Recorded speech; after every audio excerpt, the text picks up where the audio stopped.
headaches, rashes, infections, breathing problems, an increasing number of U.S.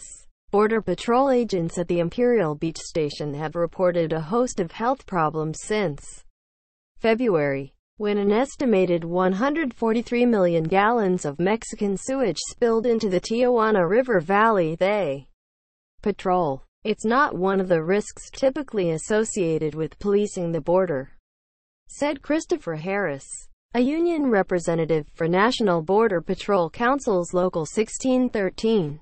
Theyre willing to put up with the normal hazards of law enforcement. Harris said, "We understand that's part of our job. We get shot at. We accept all that. We do our best to mitigate it. We wear vests. We have trauma kits. But we can't mitigate sewage and chemicals." Harris has been pressing administrators at the U.S.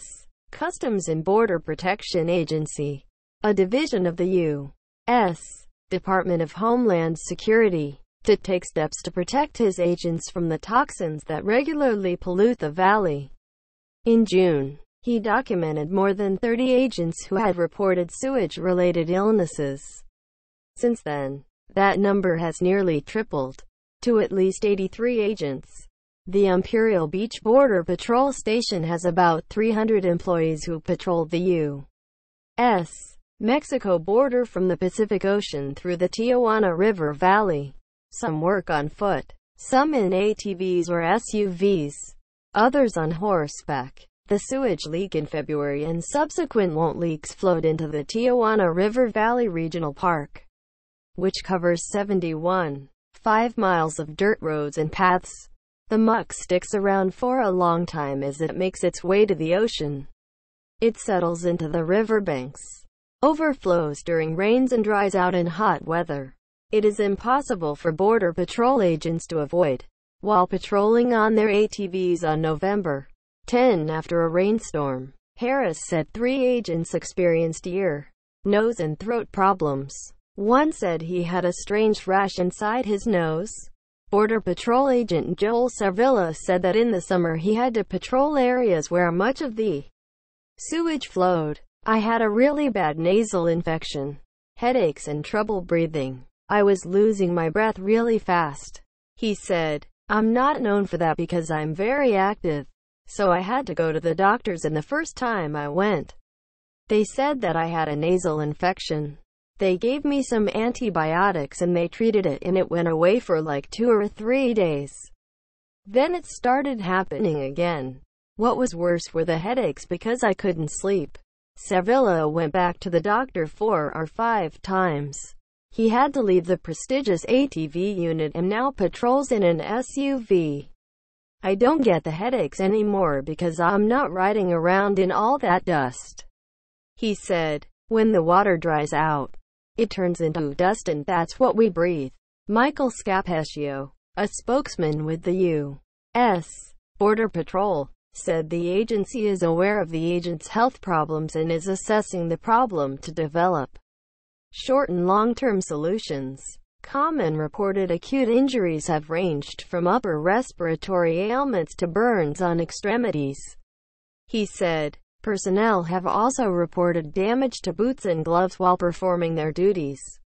The issue of cross-border raw sewage is a complex, decades-old issue, Scapaccio said, and the Border Patrol is working with a number of stakeholders to address both the remediation of the affected areas as well as the safety challenges. Pinpointing the locations and sources of spills, including the contents of each incident, are critical to addressing the health and safety of our personnel, he said. It is the intent on the part of CBP and USBP that the collaborative effort amongst the stakeholders involved will result in both a safer and healthier environment in the Tijuana River Valley shortly and for the long run. As the number of cases continued to rise this past summer, Harris said Kevin McAleenan, acting Commissioner of Customs and Border Protection, visited the Imperial Beach station. As a result of that visit, my understanding is every week or every 2 weeks he gets an update on what they're doing. Harris said, "Now, understand their constraints. They're not a scientific organization. They're not an EPA, Environmental Protection Agency. They're not a research organization. They're doing the best they can to find money and try to mitigate. Harris said there was talk of building some showers where agents could decontaminate.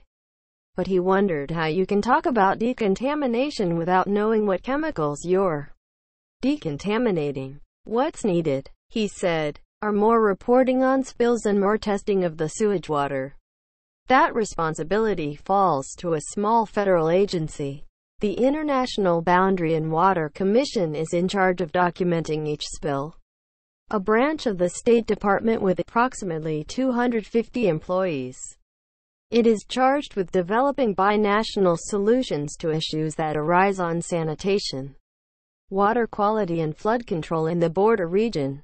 The Commission has an office in San Diego and runs the South Bay International Wastewater Treatment Plant at the U.S.-Mexico border. Completed in 1997, the facility treats 25 million gallons of Tijuana sewage per day.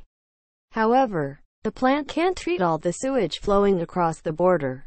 Tijuana's population, which officially stands at 1.56 million, but unofficially may be as high as 2 million, has outpaced the city's ability to provide adequate and updated sewage infrastructure. As a consequence, sewage spills occur frequently. Barbara Zaragoza writes for the San Diego Union Tribune.